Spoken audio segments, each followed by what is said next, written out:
Halo semuanya, apa kabar kalian hari ini? Khususnya anak-anakku kelas 11 IPS. Semoga kalian semua dalam keadaan sehat dan tetap semangat. Meskipun sekarang ini di masa pandemi, tetapi belajar sosiologi harus tetap semangat. Karena apa? Pelajaran sosiologi adalah ilmu yang sangat menarik dan sangat dekat dengan kehidupan kita sehari-hari. Ilmu sosiologi mempelajari tentang perilaku manusia dan ini bisa kita amati dalam hubungan kita dengan orang-orang yang ada di sekitar kita. Ya, ada sebuah pepatah yang mengatakan jangan pernah berhenti belajar karena kehidupan nggak pernah berhenti mengajar. Ya, semua tempat adalah sekolah dan setiap waktu adalah belajar. Guru bukan satu-satunya sumber belajar, kalian bisa menemukan sumber belajar dari manapun, dari apa yang kalian temui sehari-hari. Oke, kita mulai. Pada pembelajaran sebelumnya, kita sudah belajar tentang kelompok sosial. Apa itu kelompok sosial? Kalau kalian masih ingat, kelompok sosial adalah orang-orang yang berkumpul dan berinteraksi satu sama lain, ya. Mulai dari yang paling kecil dalam keluarga, dalam pertemanan, teman sekelas mungkin, kemudian kelompok yang lebih besar misalnya dalam satu RT, satu RW, atau mungkin kalian punya kelompok-kelompok hobi atau kelompok belajar bersama, ya banyak sekali kelompok-kelompok sosial yang ada di sekitar kita. Nah, sudahkah kalian memiliki hubungan yang sehat dengan orang-orang yang ada dalam kelompok sosial kalian? Silahkan bisa komen di bawah ini ya untuk men-sharingkan pengalaman-pengalaman apa saja yang kalian jumpai dalam berhubungan dengan orang-orang lain yang ada di dalam kelompok sosial kalian dan tantangan apa saja yang kalian hadapi di dalam kelompok sosial tersebut. Oke, Ibu tunggu ya. Nah, pada pembelajaran kali ini kita akan membahas tentang pola hubungan antar kelompok sosial. Antar kelompok sosial itu memiliki hubungan satu sama lain. Kalian bisa lihat pada gambar di bawah ini, kelompok sosial yang berwarna biru berhubungan dengan kelompok sosial yang berwarna ungu, memiliki hubungan dengan kelompok sosial yang berwarna orange, dan seterusnya. Ada juga kesatuan orang-orang yang tadinya berasal dari kelompok sosial yang berbeda-beda, tetapi kemudian menjadi satu kelompok sosial yang sangat besar. Nah, ini juga dimungkinkan, ya. Nah, pola-pola hubungan antar kelompok sosial ini ada yang sifatnya baik, dilakukan secara sukarela. Contohnya saja, misalnya dalam persahabatan atau perkawinan, ya. Atau bisa juga pola hubungan antar kelompok sosial ini didasari oleh hubungan yang kurang baik, ya. Misalnya permusuhan, persaingan, kemudian juga penyesuaian terhadap kelompok mayoritas yang mendominasi begitu, sehingga penyesuaian itu dilakukan dengan terpaksa, ya. Nah, kita akan lihat apa saja jenis-jenis pola hubungan antar kelompok sosial. Apa itu amalgamasi? Amalgamasi adalah proses sosial yang meleburkan suatu kelompok budaya yang berbeda sehingga muncul sesuatu yang baru namun tidak meninggalkan budaya dasarnya. Amalgamasi seringkali digunakan untuk perkawinan beda etnis, namun tidak jarang juga digunakan dalam konteks penggabungan dua perusahaan menjadi satu. Nah, dalam amalgamasi ini ada dua kelompok yang memiliki budaya yang berbeda, lalu mereka bercampur menjadi satu. Biasanya melalui perkawinan, ya, atau misalnya seseorang pindah ke tempat lain, ya, misalnya dari Indonesia pindah ke Amerika Serikat, lalu tinggal lama di sana, sehingga kemudian orang yang menikah ini atau orang yang pindah ke tempat lain kemudian memiliki percampuran budaya tetapi tidak kehilangan identitas aslinya, ya. Nah, contohnya apa? Contohnya misalnya pernikahan campuran antara orang etnis Jawa dengan etnis Betawi. yang mengakibatkan terjadinya percampuran kebudayaan Jawa dan Betawi. Nah, dalam hal ini kalau pola hubungannya itu amalgamasi, maka si orang Jawa ini akan menjadi orang Jawa yang ke-Betawi-Betawian, dan si orang Betawi ini akan menjadi orang Betawi yang ke-Jawa-Jawaan gitu. Mungkin tadinya si orang Jawa nggak bisa bahasa Betawi, tapi dia sekarang jadi bisa. Tapi dia juga nggak lupa dengan bahasa Jawanya. Dia jadi tahu apa aja budaya Betawi gitu kan. Dia tahu tari-tarian Betawi, bahkan bisa menarikan, menyanyikan gitu kan. Tetapi dia juga masih ingat dengan budaya Jawanya gitu. Begitu pula si orang Betawi, dia juga mengenal alat musik Jawa, lagu-lagu dalam bahasa Jawa, dan bisa berbahasa Jawa dengan baik. Tetapi dia juga tetap tidak lupa dengan budaya Betawinya. Nah, dalam hal ini bisa dibilang amalgamasi ini adalah sesuatu yang baik ya teman-teman ya. Jadi pola hubungan antar kelompoknya itu terjadi secara sukarela, dan juga orang yang sudah bercampur dengan kelompok budaya lain ini tidak kehilangan identitas aslinya, identitas dirinya itu tidak hilang begitu. Ya. Kemudian contoh yang lainnya adalah seorang mahasiswa yang melakukan pertukaran pelajar ke luar negeri yang menyebabkan lunturnya kebudayaan asli dari mahasiswa tersebut. Atau mungkin tidak hanya pertukaran pelajar ya, tetapi mungkin orang yang tinggal lama di luar negeri. Mungkin mendapat pekerjaan di negara lain begitu ya, sehingga dia lama tinggal di negara lain. Ketika dia kembali ke Indonesia, dia menjadi orang Indonesia yang kebarat-baratan gitu ya. Mungkin dalam berbicara campur dengan bahasa Inggris begitu, tetapi si orang ini tidak kehilangan identitas aslinya. Jadi kalau dia orang Indonesia, dia masih bisa berbahasa Indonesia. Kalau dia orang Jawa, dia masih bisa berbahasa Jawa. Kalau dia orang Batak, dia masih bisa berbahasa Batak. Meskipun dia sudah agak mengenal atau sudah bercampur dengan budaya dari Eropa atau dari Amerika seperti itu. Nah, ini mengenai amalgamasi. Berikutnya kita lanjutkan contoh pola hubungan antar kelompok sosial yang berikutnya, yaitu asimilasi. Asimilasi adalah pembauran satu kebudayaan yang disertai dengan hilangnya ciri khas kebudayaan asli sehingga membentuk kebudayaan baru. Asimilasi muncul apabila ada golongan masyarakat dengan latar belakang budaya yang berbeda bergaul langsung secara intensif dengan waktu yang lama. Nah, kalian harus hati-hati nih supaya tahu bedanya ya antara amalgamasi dengan asimilasi. Kalau asimilasi, pembauran kebudayaan ini disertai dengan hilangnya ciri khas kebudayaan asli. Jadi contoh misalnya bisa jadi nih, misalnya orang Jawa menikah dengan orang Betawi.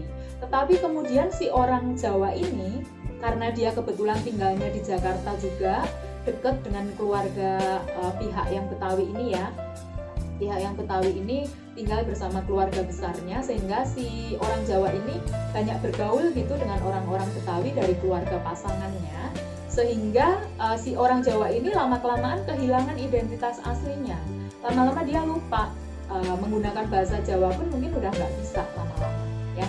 Kemudian juga budaya-budaya Jawa dia udah nggak kenal lagi, dan tidak paham juga dengan misalnya tari-tarian atau alat musik, lagu-lagu dalam bahasa Jawa itu udah nggak kenal lagi. Udah benar-benar kayak dia tuh orang Jawa yang sudah bertransformasi jadi orang Betawi gitu, jadi orang Betawi baru gitu. Atau mungkin sebaliknya, si orang Betawi ini setelah menikah dengan orang Jawa, dia pindah ke Jawa dan tinggal dengan keluarga besar pasangannya, sehingga dia menjadi orang Betawi yang bertransformasi menjadi orang Jawa.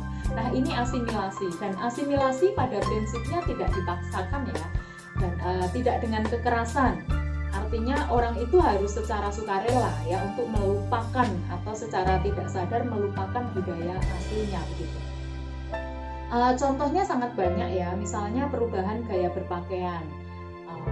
Ada juga tren K-pop atau tren negara barat ya. Ada anak-anak zaman sekarang yang lebih ngerti dance, tari-tarian modern ya, yang dipengaruhi budaya barat daripada tari-tarian tradisional misalnya.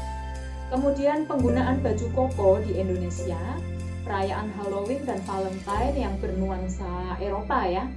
atau penggunaan bahasa Inggris sebagai bahasa gaul. Jadi kayaknya kalau mau dinilai gaul itu harus ke Inggris-Inggrisan gitu. Kalau nggak bisa bahasa Inggris, nanti nggak gaul gitu ya. Ketinggalan zaman gitu. Padahal meskipun kita bisa berbahasa Inggris, bahasa Indonesia kita juga harus tetap bagus supaya kita tidak berasimilasi. Ya, kita tetap tidak kehilangan identitas diri kita. Oke, itu tentang asimilasi. Semoga cukup jelas ya. Berikutnya, contoh pola hubungan antar kelompok sosial adalah akulturasi.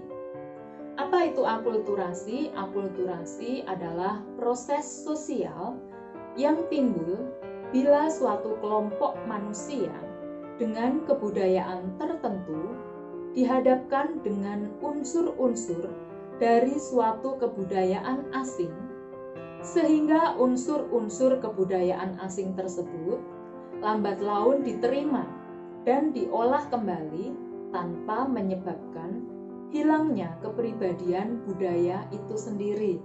Agak panjang ya teman-teman. Kalian boleh mendefinisikan dengan bahasa kalian sendiri yang dirasa lebih mudah.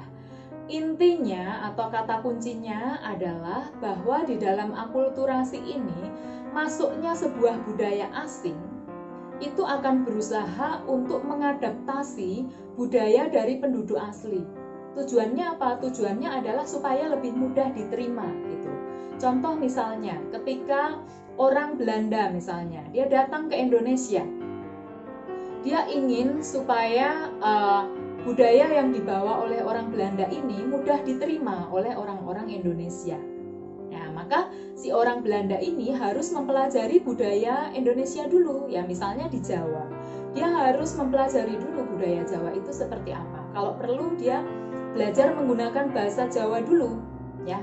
Setelah dia bisa mengadaptasi kebudayaan tempat yang dia datangi itu, baru kemudian dia bisa memasukkan unsur-unsur budayanya lebih mudah kepada orang-orang Jawa. Kenapa? Karena dia sudah beradaptasi dan sudah menyesuaikan diri dulu gitu loh. Ya, contohnya misalnya rumah dengan arsitektur Cina kuno di daerah Rembang dan Lasem, Jawa Tengah. Ya, ini adalah percampuran atau akulturasi antara Jawa dengan Cina. Ya, jadi ketika orang Cina itu datang ke Indonesia, khususnya ke daerah Jawa, ya Jawa Tengah, itu mereka berusaha untuk masuk ke dalam kebudayaan orang Jawa. Kita tahu rumah adat Jawa itu kan joglo ya bentuknya ya. Nah, mereka mendirikan bangunan-bangunan joglo yang di dalamnya itu dimasuki unsur-unsur budaya Cina, sehingga rumah-rumah joglo yang ada di Rembang dan Lasem, Jawa Tengah itu ada beberapa yang sudah tidak joglo murni, tetapi ada campuran Cina kunonya di situ, ya. Kemudian contoh lainnya adalah masuknya agama Katolik di Indonesia yang mengadaptasi budaya masyarakat Jawa, ya.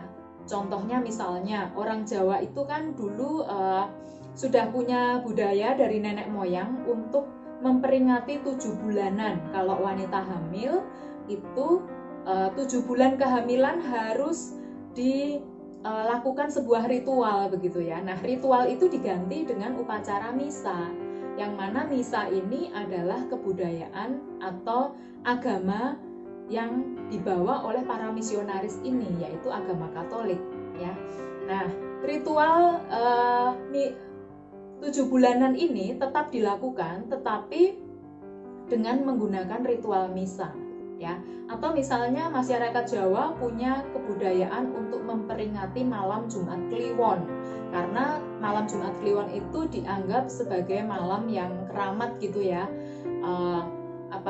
waktu yang baik untuk misalnya berpuasa atau membersihkan benda-benda keramat seperti keris gitu ya. Nah, itu acara malam Jumat Kliwon itu diganti dengan ritual misa dari agama Katolik, sehingga ketika agama Katolik masuk ke daerah Jawa, orang Jawa itu lebih mudah menerima ya. Termasuk juga misa dengan bahasa Jawa misalnya. Nah, orang Jawa jadinya seneng nih, kita berdoanya pakai bahasa Jawa. Mereka jadinya seneng dan lebih mudah menerima begitu. Ya. Jadi di dalam akulturasi ini kesimpulannya adalah tidak ada paksaan ya, tidak ada paksaan dan tidak ada yang kehilangan ciri khas atau jati diri dari masing-masing budaya. Ya, jadi kalau tadi agama Katolik tadi, agama Katoliknya tetap utuh, tidak ada yang dirubah. Ya. Kemudian ketika agama Katolik masuk ke budaya Jawanya juga tetap utuh, tidak ada yang berubah. Hanya budaya Jawa dan budaya agama Katolik ini digabungkan sehingga menghasilkan ritual-ritual atau adat-adat baru gitu ya, adat-adat Jawa yang sudah disesuaikan dengan agama Katolik begitu. Atau tadi gaya arsitektur Cina kuno tadi ya, unsur Cinanya tetap dapat tapi unsur Jawanya juga tetap ada ya. Seperti itu untuk akulturasi. Mudah-mudahan cukup jelas ya. Oke, kita lanjutkan pada contoh yang berikutnya atau bentuk pola hubungan antara kelompok sosial yang berikutnya, yaitu segregasi. Segregasi adalah bentuk pelembagaan diskriminasi yang diterapkan dalam struktur sosial. Pada umumnya dilakukan oleh kelompok dominan atau kelompok mayoritas terhadap kelompok minoritas. Nah, di sini kata kuncinya adalah diskriminasi ya. Jadi ada dua kelompok yang hidup dalam tempat yang sama. Misalnya sama-sama di Indonesia, ada dua kelompok yang berbeda, ya. Tetapi karena kelompok yang satu ini dominan, mayoritas, jumlahnya lebih banyak. Sementara kelompok yang satu ini jumlahnya lebih kecil, minoritas. Otomatis yang mayoritas ini lebih punya kekuatan, ya. Maka kemudian si kelompok mayoritas ini mendapatkan hak-hak atau mendapatkan perlakuan-perlakuan khusus yang berbeda dibandingkan dengan yang kelompok minoritas ini ya. Jadi kalau kelompok mayoritas boleh, kelompok minoritas tidak boleh iri. Kenapa? Karena kan dia minoritas, jadi ada diskriminasi, ada perbedaan perlakuan begitu ya.